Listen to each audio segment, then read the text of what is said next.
Türkmenistan täze ilat ýazyny geçirmäge taýýarlanýar. Halk maslahatynyň ýygnagynda aýdylýanly häzirki wagtda bu işi guramak üçin çäreler görülýär.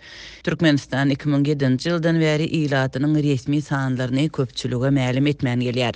Ilat ýazygy boýunça planlar 11-nji fevralda halk maslahatynyň adatdan daşary ýygnagynda Döwlet Statistika Komitetining başlygy tarapyndan eglan edildi. Ol häzirki wagtda bu çäreni 2022-nji ýylda Türkmenistanyň ilatynyň we ýaşaýyş jaý gorunyň dolu ýazyny geçirmek barada plany laýyklykda guramak üçin iş görülýänligini aýtdy.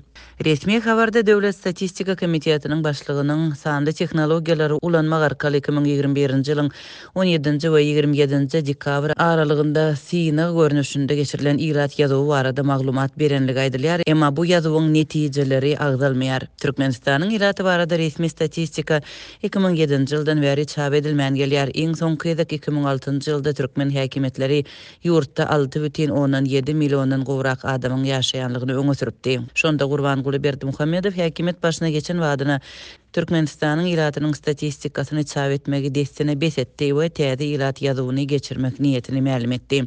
Şondan bäri 2010-njy ýylyň dekabrynda geçirilen ilat ýazygy Türkmenistanyň ilatynyň sany bilen baglanşykly ýagdaýy aýdyňlaşdyrmady, netijeler hiç haçan çap edilmedi. Ilatyň sanyny anyklamak boýunça planlaryň nowatdaky 2017-nji ýylyň oktýabrynda eglan edilipdi. Prezidentiň 2022-nji ýylda Türkmenistanyň ilatynyň we ýaşaýyş jaý gorunyň dolu ýazygyny geçirmek baradaky kararyna laýyklykda ýazygy 2022-nji ýylyň 17-nji we 27-nji dekabr aralygynda geçirilmeli.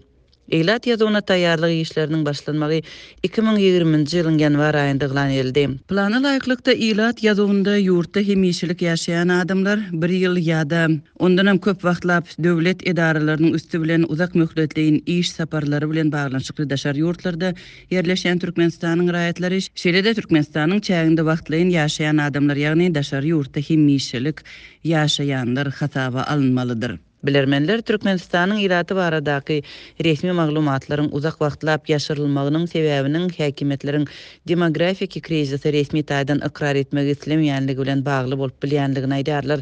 Sebäbi geçirilen ilat ýazyglarynda anyklanan sanlar türkmen häkimetleriniň çak edişinden has pes bolmagyna meňzeýär. 2021-nji ýylyň iýulynda Türkmenistanyň demografik krizisiň botagasynda duranlygyny görkezýän maglumatlar peýda boldy.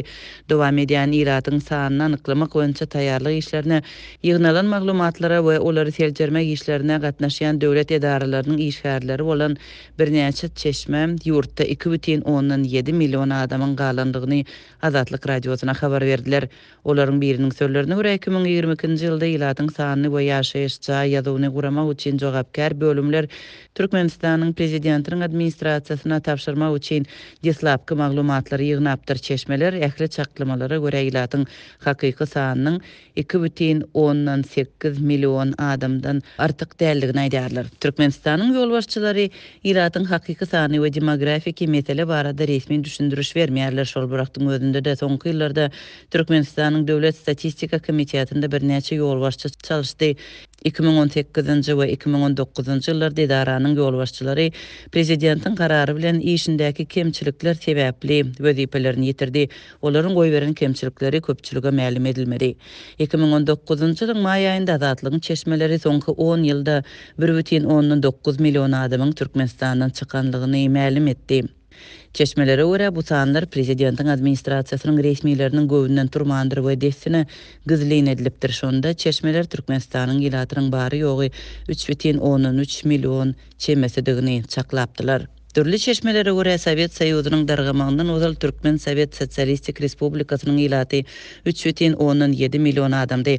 Ondan soňky ýyllarda garaşsyz Türkmenistanyň Döwlet Statistika we Maglumat Institutynyň sanlaryna görä 1995-nji ýylda ilat sany 4,5 million, 2000-nji ýylda 5 million 370 adam, 2002-nji ýylda 5 million 790 adam bolupdyr.